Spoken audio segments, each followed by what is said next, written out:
I don't think I ever had a single moment in my childhood where I wasn't reminded, either directly or indirectly, that my sister Rebecca was always going to be the priority, that her needs, her struggles, and her failures would always come before anything I wanted, that my place in the family had been assigned to me from the moment she was born, and that place was second. It wasn't something that happened all at once, wasn't some grand betrayal that made everything click into place, wasn't a single conversation where my parents sat me down and told me outright that I would always come after her. It was more like a slow, unrelenting drip, 1,000 tiny moments that added up over the years, shaping the way I saw my own worth in their eyes. When Rebecca and I were little, I was expected to share everything with her, not because it was fair, not because she didn't have enough, but because, in my parents' words, she's younger, and she doesn't understand. If she broke one of my toys, I was told to be the bigger person. If she threw a tantrum because she wanted something that was mine, my mother would sigh and say, "Come on, Lisa, you know how she gets. Just let her have it." It started small, little things that seemed inconsequential at the time, but as we got older, as our lives moved from toys and playdates into responsibilities and expectations, that pattern never changed. It only got worse. When I turned 16, I got my first job, not because I wanted to work, not because I was eager to start saving money for my future, but because I had no choice.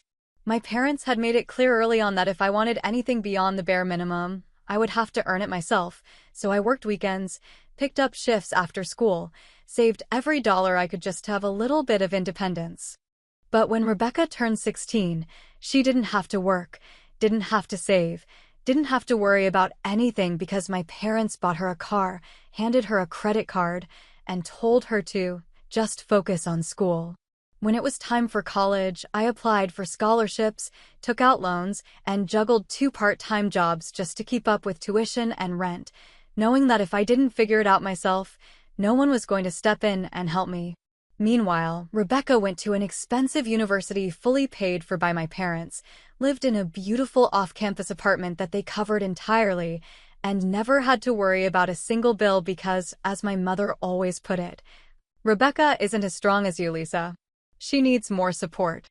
That was always the excuse, the justification, the reasoning behind every choice they made, the unshakable belief that I didn't need as much because I could handle it, that Rebecca, fragile and delicate and incapable of facing reality, had to be protected at all costs.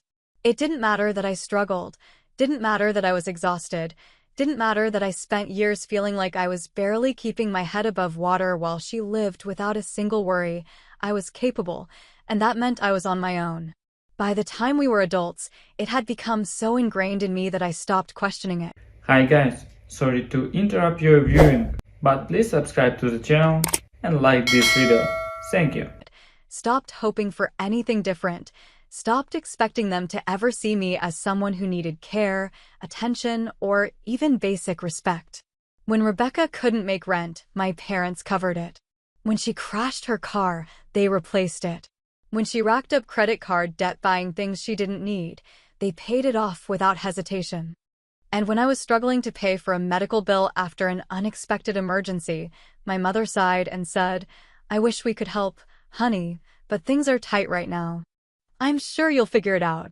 I had long accepted that Rebecca would always come first in their eyes, that no matter how much I achieved, no matter how responsible I was, no matter how many times I proved my worth, I would never be the child they worried about, the one they made sacrifices for, the one they protected. But even after years of knowing exactly where I stood, even after a lifetime of being pushed to the side, nothing could have prepared me for the moment when they looked me in the eyes, smiled like they were doing me a favor, and told me that they were stealing from me on my wedding day. Because that was the moment I realized that they had never respected me at all. And that was the moment I decided that I was done letting them take from me. Have you ever had to fight for scraps while your sibling got everything handed to them? Because this was the last time I was ever going to let it happen. Looking back, I should have seen it coming, should have noticed the little signs, should have realized that my parents were never going to let me have this one moment without somehow making it about Rebecca, without twisting it into something that benefited them at my expense, without finding a way to remind me that I was nothing more than an afterthought in their world. But at the time, I was so caught up in the excitement of finally marrying Matt, so focused on the details of the wedding, so overwhelmed by the endless to-do lists and seating charts and last-minute decisions that I ignored the red flags that were practically screaming at me. It started subtly, little comments from my mother that seemed harmless on the surface, little sighs and dramatic pauses whenever money was brought up, little remarks about how expensive weddings are, how times are tough, how it's a shame people feel the need to spend so much on just one day. At first, I thought she was just being her usual self, finding a way to insert her opinion into something that had nothing to do with her, making passive-aggressive remarks just to remind me that she disapproved of anything that didn't center around her wants or needs. But then my father started doing it too, casually mentioning that they had been under a lot of financial stress lately, that things weren't as easy as they used to be, that they had been making some sacrifices to help Rebecca out. And of course, Rebecca herself was sulking from the very beginning, acting like my wedding was some kind of personal attack on her, like my happiness was an inconvenience, like my choice to celebrate my love with Matt was somehow stealing something from her.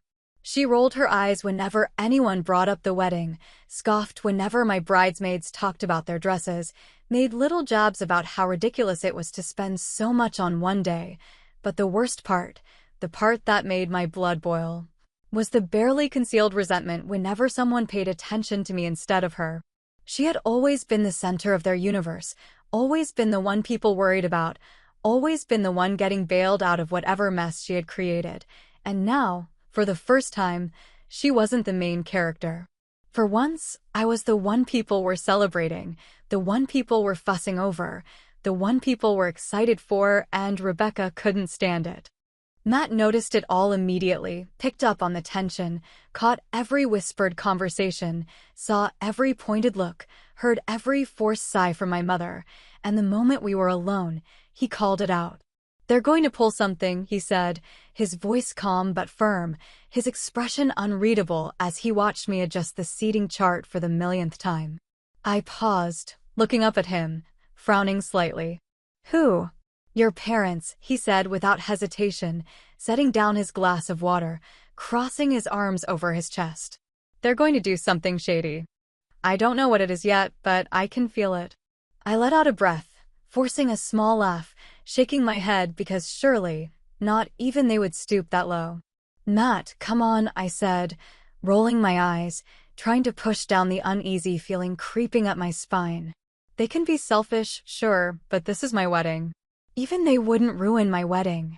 Matt didn't smile, didn't look reassured, didn't back down. Instead, he just studied me for a long moment, then exhaled slowly, rubbing a hand over his jaw. "You give them too much credit," he said finally, his voice quieter now, more measured, more careful. "They've spent your entire life proving that Rebecca comes first, proving that they don't see you the way they see her. And I'm telling you, Lisa, they're planning something." I wanted to argue, wanted to tell him that he was wrong, that he was just being paranoid, that my parents weren't perfect, but they weren't evil, that even they had limits, that even they wouldn't take something as sacred as my wedding and turn it into another way to favor Rebecca. But deep down, somewhere in the part of me that had spent years being overlooked, years being told to understand, years being pushed aside, I knew he was right. I just didn't want to admit it. So I convinced myself that he was overreacting, that we were just stressed, that once the wedding was over, we would laugh about this, about how paranoid we had been, about how ridiculous it was to think they would do something so selfish. But Matt wasn't laughing when he reached into his jacket pocket, pulled out an envelope, and handed it to me with a knowing look. "Just in case," he said simply, his voice steady, his confidence unshakable. And in that moment, I should have known. I should have known that Matt was 3 steps ahead of them. And I should have known that whatever they were planning, he was already prepared for it. The wedding was perfect, absolutely perfect in every way that mattered, filled with laughter and warmth and the kind of overwhelming love that wrapped around me like a protective shield, making me believe, for just a few fleeting hours, that nothing could touch me. That nothing could ruin this, that for once in my life, I was the center of something good. The ceremony had been beautiful, the vows heartfelt, the reception buzzing with joy, the air thick with the scent of fresh flowers, expensive champagne, and the promise of a future that belonged entirely to Matt and me.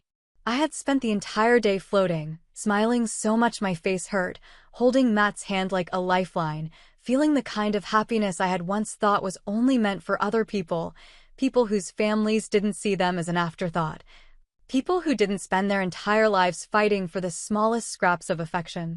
And for the first time in years, I let myself believe, really believe, that maybe, just maybe, my parents had finally decided to be normal for once, that they had chosen to set their favoritism aside, that they had realized, even if only for a day, that this was supposed to be about me. They had smiled in all the photos, clapped during the toasts, made polite conversation with Matt's family, danced like they were proud parents, like they actually saw me, like I was worth something more than just a financial backup plan or an obligation they had never wanted. For hours, I let myself sink into that illusion, let myself pretend that all of the resentment, all of the favoritism, all of the years of being treated as second best didn't matter anymore. That maybe, just maybe. This was the turning point where everything changed. And then my mother pulled me aside, her face stretched into a bright, almost too perfect smile, her eyes sparkling like she was about to give me a gift instead of take something from me. She took my hands in hers, squeezed them gently, leaned in like she was about to share something important, something meaningful, something sentimental, and then, in the softest, sweetest voice she had ever used with me, she said the words that would change everything. "We're keeping your gift money. Rebecca needs it more than you." For a second, I thought I had misheard her, thought maybe my brain had scrambled the words, thought maybe I was still floating in that dreamlike haze of the wedding, still lost in the warmth of the day, still blinded by the ridiculous hope that they had finally chosen to put me first. But the longer I stood there, staring at her, waiting for the punchline, waiting for the clarification, waiting for any indication that she wasn't actually serious, the colder my body became, my blood turning to ice, my fingers numb in her grasp.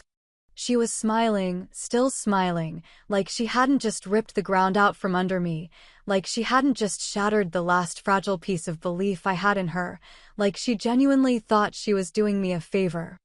I forced my voice to work, forced my lips to move, forced the words out even though my throat felt like it was closing. "What?" She sighed, like this was something exhausting for her, like I was being difficult, like I wasn't immediately agreeing to what she had already decided was happening.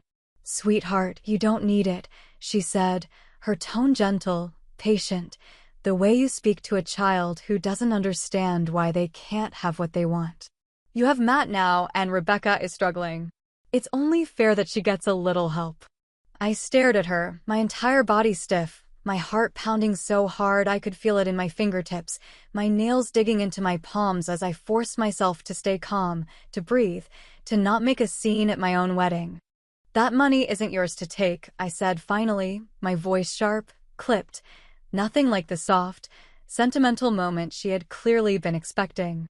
My mother blinked, surprised, as if it had never even occurred to her that I might not accept this, as if the idea of me saying no was so foreign, so unthinkable, that she hadn't even prepared for it. "Lisa," she said, her voice dipping into disappointed condescension, the same voice she had always used when I didn't immediately fall in line. "We're your parents. You have a good life now, a husband, a future." "Rebecca, I don't care about Rebecca," I said, the words coming out sharper than I intended, but I didn't regret them, didn't take them back, didn't soften them the way I had always been expected to. "That money was given to Matt and me. You don't have the right to touch it." And that was when her smile slipped, the sweetness in her expression fading just slightly, the warmth in her voice cooling just enough for me to see the truth hiding beneath it. "Oh, sweetheart," she said, shaking her head, her voice still dripping with fake concern, still pretending like she wasn't doing something deeply, horribly wrong. "This is family. And in this family, we help each other." And that was when I finally understood. This wasn't just another moment of favoritism, wasn't just another instance of them putting Rebecca first, wasn't just another reminder that I would always come second. No, this was the ultimate confirmation that they had never once seen me as my own person, as someone with boundaries, as someone who deserved even basic respect. And before I could even process it, before I could even begin to figure out how to respond, before I could even make sense of the betrayal sitting heavy in my chest, I heard a short, sharp laugh from behind me. I turned just in time to see Matt shake his head, amused, almost entertained, like he had been waiting for this exact moment to happen. He reached into his jacket pocket, pulled out an envelope, held it between two fingers like it was a winning hand in a game that my parents had never even realized they were playing. And then he smiled, slow and knowing, and said the words that would change everything. Good thing we planned for this. The tension in the air was thick enough to choke on, the kind of silence that crackled with something sharp, something waiting to explode, something that sent a shiver down my spine because I knew this was the moment everything changed. My mother was still smiling, still holding on to that last sliver of confidence, still looking at me like she expected me to just nod and accept it, like I was supposed to simply hand over my wedding gift money and thank her for the privilege of giving it to Rebecca. My father stood behind her, arms crossed, his expression unreadable, but I could see the same quiet certainty in his eyes, that same unshakable belief that they had already won, that they had already decided what was going to happen, that I was powerless to stop it. But then Matt laughed. It wasn't an awkward laugh, wasn't the nervous kind of chuckle that people give when they don't know how to react. It was calm, steady, amused, the kind of laugh that sent a shiver of unease through the room because it didn't belong in a moment like this. My mother's smile faltered just slightly, her fingers twitching around mine, her eyes flicking toward Matt like she was just now realizing that he had been quiet for too long, that he had been watching this unfold with far too much patience, that maybe, just maybe, he wasn't as easy to manipulate as she had assumed. Good thing we planned for this, Matt said, his voice smooth as silk, his confidence so unshakable that it made my mother stiffen, her grip on my hands tightening just slightly, her body going completely still like she had just stepped into a trap she hadn't seen coming. Slowly, with an almost casual ease, Matt reached into his jacket pocket, his movements deliberate, controlled, like a man who had been waiting for this exact moment to arrive. He pulled out an envelope, a simple white envelope that looked so innocent, so unassuming, yet held the power to shatter everything my parents thought they knew about the situation. He held it between two fingers, tilting it slightly, watching them with the kind of amusement that sent a clear message. They had no idea what was coming. My mother blinked, confusion flashing across her face, her lips parting slightly as she looked between the envelope and Matt, trying to piece together what was happening, trying to figure out why he looked so damn sure of himself, trying to understand why this wasn't going the way she had imagined it would. "What's that?" she asked, her voice just a little too forced, just a little too controlled, just a little too uncertain. Matt smiled, small and knowing, and extended the envelope toward her. "Go ahead," he said, his tone light, almost teasing, like he was enjoying this more than he should have been, like he had been waiting for this exact moment to unfold. "Open it." She hesitated, just for a second, her fingers hovering over the envelope, her eyes darting toward my father, searching for some kind of silent reassurance, some kind of signal that told her everything was still under control. But my father said nothing, didn't move, didn't react, just stared at Matt with narrowed eyes, his jaw tight, his posture rigid, the first flicker of unease creeping into his expression like he had finally realized that something wasn't right. Slowly, my mother opened the envelope, her movements careful, precise, as if she thought the contents might burn her fingers the second she touched them. She pulled out the papers inside, unfolded them, scanned the first few lines, and then her entire body went still. I watched as the color drained from her face, her mouth parting slightly, her breath catching in her throat, her fingers tightening around the papers like she needed to physically hold onto something, like she needed an anchor to stop the ground from shifting beneath her feet.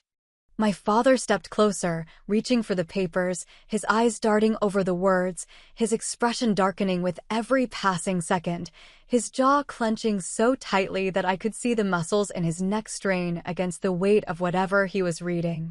"What the hell is this?" he finally said, his voice low, sharp, filled with something that sounded dangerously close to panic. Matt leaned back slightly, completely at ease, his arm draped casually around my waist, his confidence so effortless that it made my mother's hands shake as she held the papers, her lips pressing into a thin, bloodless line. "It's a legal document," Matt said smoothly, his voice even, his amusement barely hidden beneath the surface. "Signed, sealed, and notarized weeks ago." My mother's throat bobbed as she swallowed, her fingers trembling slightly as she scanned the words again, as if reading them a second time would change what they said. "It states," Matt continued, his tone patient, deliberate, enjoying every single second of this, "that every single wedding gift given to Lisa and me, including all monetary gifts, is legally ours, and that any attempt to withhold, redirect, or otherwise interfere with those funds will be considered theft and subject to prosecution." My father's head snapped up so fast that I was surprised he didn't give himself whiplash, his eyes burning with disbelief, anger, and something dangerously close to fear.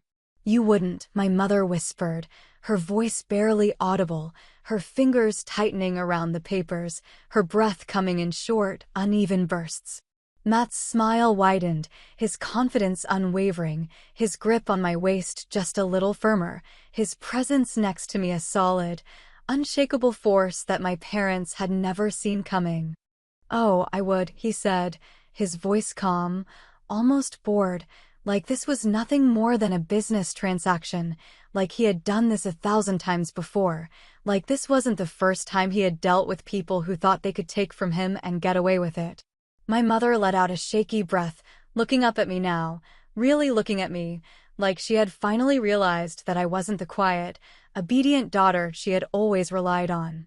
Like she had finally noticed that I wasn't the same girl who had spent years letting them take and take and take without ever pushing back.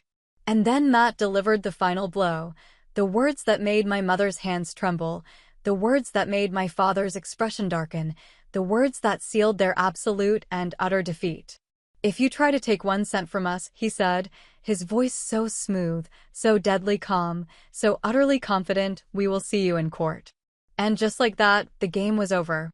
The silence that followed Matt's words was thick, suffocating, heavy with something I had never felt before, a shift, a crack in their carefully constructed reality, a moment where, for the first time in their lives, my parents and Rebecca were not in control.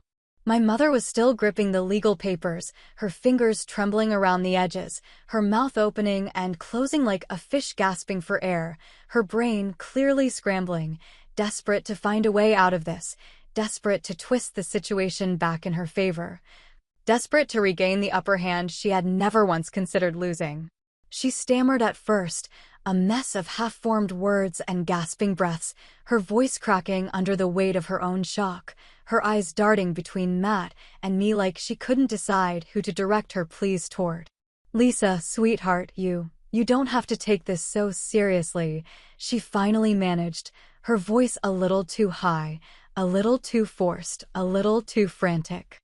"This is just a misunderstanding, really, just a little family disagreement. We weren't going to keep all of it, just a portion, just enough to help Rebecca get back on her feet, just enough to do exactly what I said you weren't allowed to do." I interrupted, my voice calm, steady, unshaken, my heart pounding in my chest, but my face giving away nothing, my body completely still as I watched her squirm. "To take money that doesn't belong to you? To steal from me and call it helping Rebecca? To rob your own daughter on her wedding day?" Her breath hitched, her eyes widening, her lips pressing together like she had to physically stop herself from snapping back, like she finally realized that the tone she had always used to manipulate me wasn't going to work this time, like she had finally processed the reality that I wasn't backing down. Before she could come up with another excuse, before she could try to guilt-trip me into changing my mind, before she could even attempt to regain control of the situation, Rebecca let out a sharp, high-pitched wail, her hands curling into fists at her sides, her entire body shaking as she snapped, completely and utterly losing whatever composure she had left. "This isn't fair," she screeched, her voice grating, filled with pure, unfiltered entitlement, her face contorting into something ugly, something raw, something that might have made me pity her if I hadn't spent my entire life being forced to cater to her every whim. "You're married now, Lisa. You don't even need that money. You have a husband, a future, a whole new life, and what do I have? Huh? Nothing. Nothing. I'm struggling, and you don't even care." I watched as tears poured down her face, as she stomped her foot like a petulant child, as she let her entire body tremble with the sheer rage of not getting exactly what she wanted for once in her life. She looked so genuinely offended, so genuinely disgusted by the fact that I wouldn't just hand her what she wanted, so completely incapable of understanding why I wasn't immediately sacrificing myself for her benefit. And it was in that moment that I realized something horrifying, something that made my stomach twist in a way that had nothing to do with anger. She actually believed it. Rebecca genuinely believed that I was wrong for refusing, that I was selfish for standing my ground, that I was a terrible sister for not handing over my wedding money the second she decided she wanted it. She wasn't just throwing a tantrum, she was genuinely, truly convinced that she had a right to my things, that she had a right to everything I had worked for, that she had a right to whatever she wanted, whenever she wanted it. Simply because that's the way it had always been. And that realization hit harder than anything else that had happened that night. I had spent my whole life thinking that maybe one day she would change, that maybe one day she would wake up and realize that she wasn't the center of the universe, that she would take responsibility for her own life. But standing there, watching her shake with outrage over something she was never entitled to in the first place, I finally understood. She was never going to change. She was never going to stop expecting me to take care of her. She was never going to take accountability for anything. And I was done waiting for her to grow up. Before I could open my mouth, before I could even process my own thoughts, my father took a sharp step forward, his face red with fury, his fists clenched at his sides, his entire body radiating the kind of rage that only comes from realizing you have lost control of something you thought you had complete power over. "I have never been so ashamed of you in my life," he spat, his voice cold, cutting, filled with a barely restrained anger that used to make me flinch, used to make me cower and apologize and beg for forgiveness, even when I wasn't the one in the wrong. But not this time. Not now. Not ever again.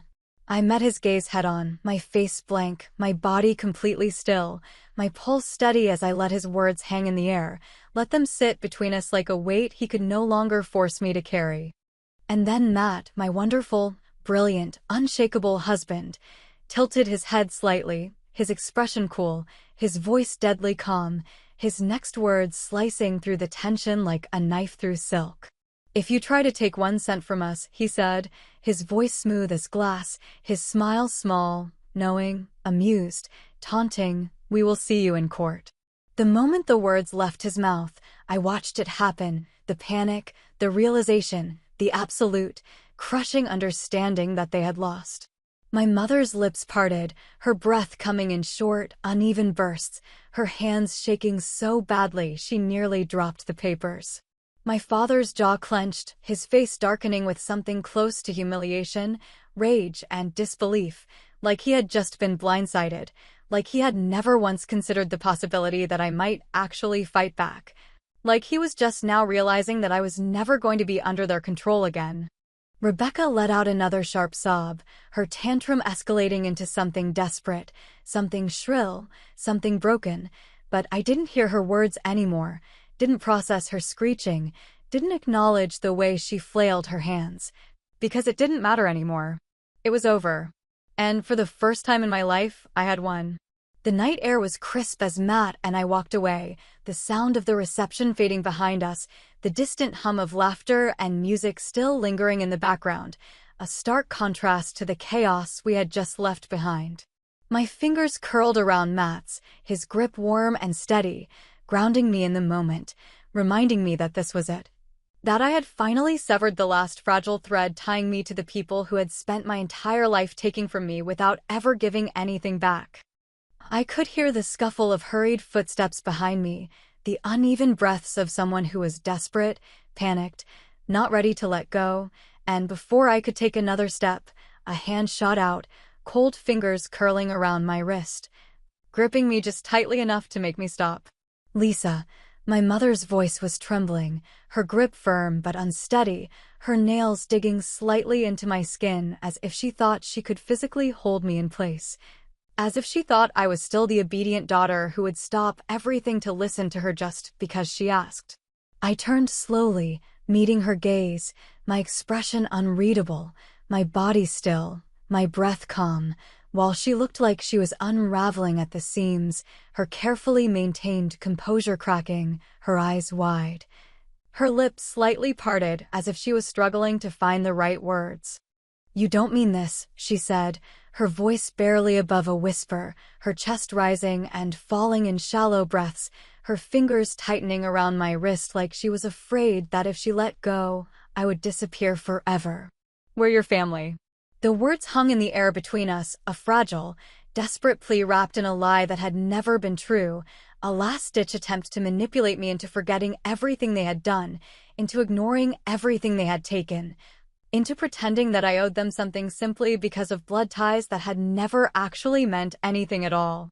I took a slow breath, letting the moment stretch, letting her feel the weight of her own words, letting her see the truth in my eyes, letting her understand that this time, I wasn't coming back.